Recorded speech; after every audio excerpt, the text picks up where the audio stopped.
গোটা Bhagra high school আজকে আনন্দে মুখরিত, গোটা ভাগড়া তথা গোটা ব্লক, গোটা পশ্চিমবঙ্গ, গোটা বর্ধমান জেলা আজ ভাগড়া করে দেখিয়েছে।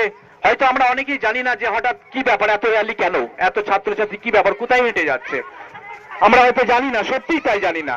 তাই আমি বলতে চাই আজকে কিছু ছাত্রছাত্রী শেখ মুবারক আলীর নেতৃত্বে আজকে দিল্লি গেছিল, দিল্লিতে ক্যারাটে চ্যাম্পিয়নশিপে অংশগ্রহণ করতে।